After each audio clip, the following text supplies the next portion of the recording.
Number one, you plan to use Power BI Desktop to create a report with multiple visualizations.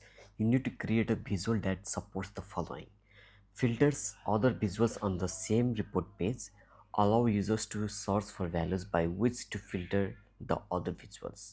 Which type of visualization should you use? Options are funnel, matrix, scatter chart, and slicers.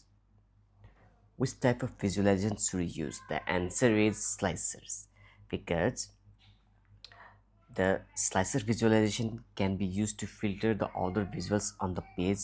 You can enable a search box in the slicers where users can search for values to filter. A funnel visualization is a chart that has sequential connected stages where items flow subsequently from one stage to the next. A matrix visualization displays data in two or more dimensions and cross highlights with other visuals on the same page report. Number two, you plan to create a report in Power BI Desktop. You need to create a visualization to display a running total. The solution must meet the following requirements. The initial and the final value columns must start on the horizontal axis. The intermediate values must be floating columns. Which type of visualization should you use? Number one, combo, funnel, scatter, and waterfall. And the answer is a waterfall, because a waterfall visualization is a chart that displays a running total with the initial and the final value columns starting on the horizontal axis, while the intermediate values are floating columns. Number three, you need to create a custom Python visual by using Power BI Desktop. What do you need to do first? And the option is configure global Python scripting option in Power BI Desktop, enable preview features in Power BI Desktop, enable the script visuals option in the visualization pane of Power BI Desktop, and install Python on your computer. And the answer is to create a Python visual by using Power BI Desktop. You first need to install Python on your computer. Once Python is installed, you may need to configure the global Python scripting options in the Power BI Desktop. Enabling the script visuals options in the visualization pane of the Power BI Desktop is done once Python is installed. Creating a custom Python visuals by using Power BI Desktop has no dependency on enabling preview features.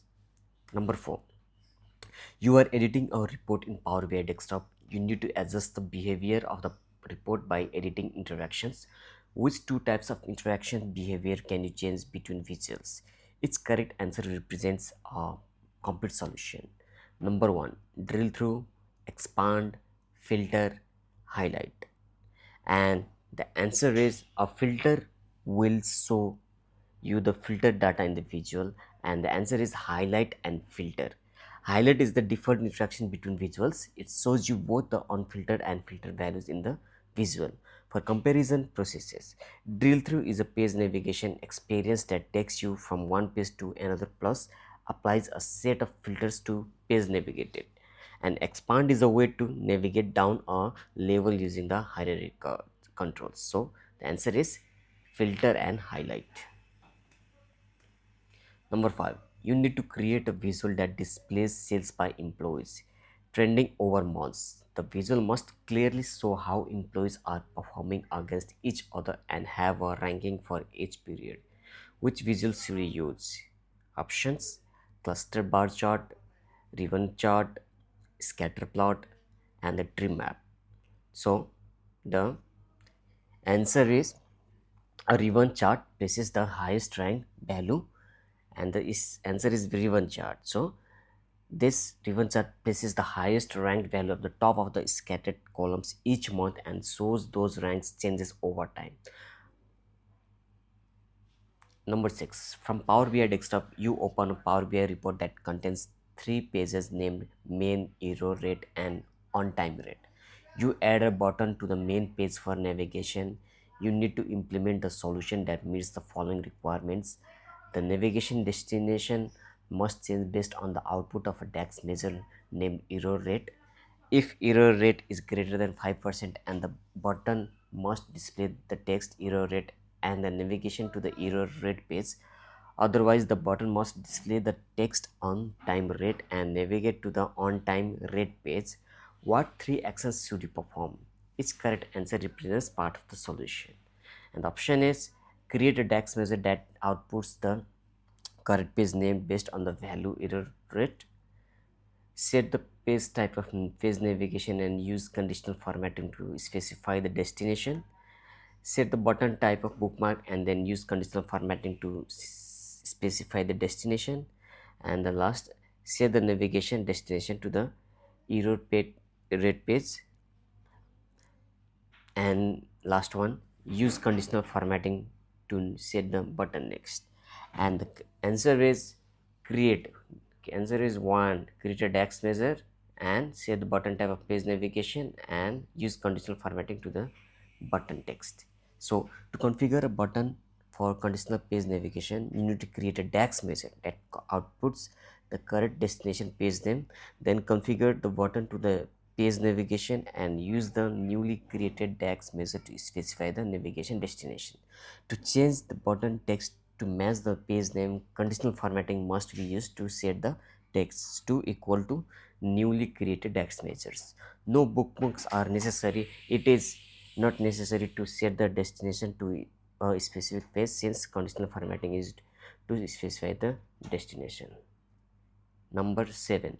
You plan to create a report in Power BI desktop that will display the relationship between the number of orders and the number of orders shipped by product category. You need to identify the visual that will clearly identify outliers in the dataset by displaying them away from the bulk of data.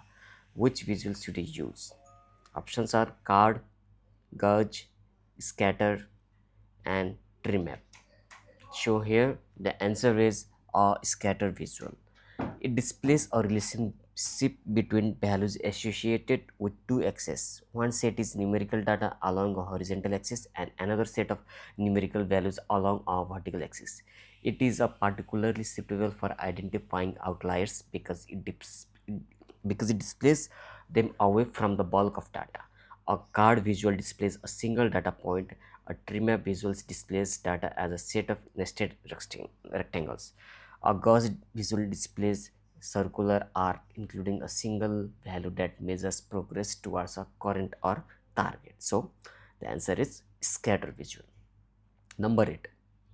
You need to create a report in Power BI desktop that will display the sales data of your company such that customers of a similar age will be grouped into clusters.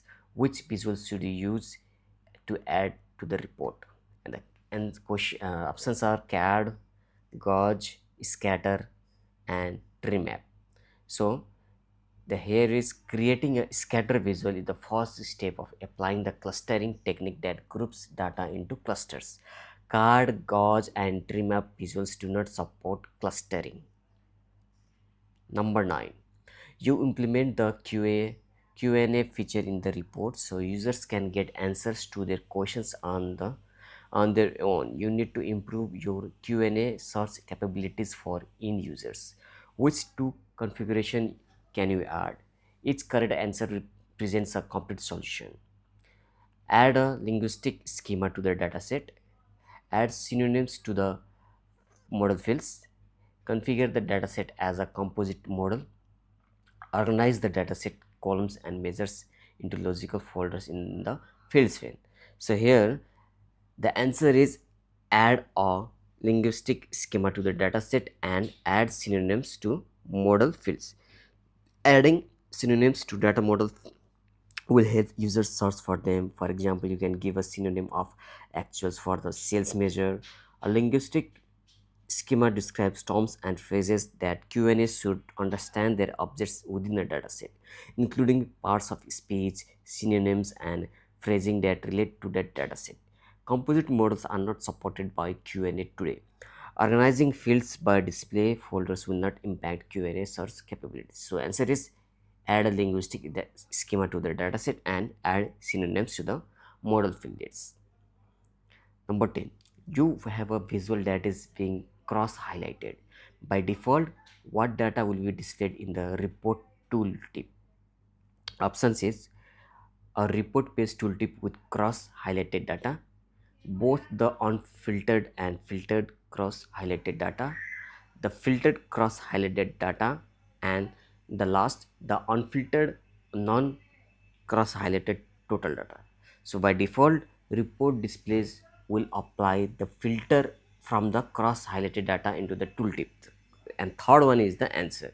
Report page tooltips need to be manually created and are not assigned to a visual by default. So answer is the filter cross highlighted data. So I hope you found this video helpful. Thank you for watching, and part 2, 3, 4, 5 is there, so you can watch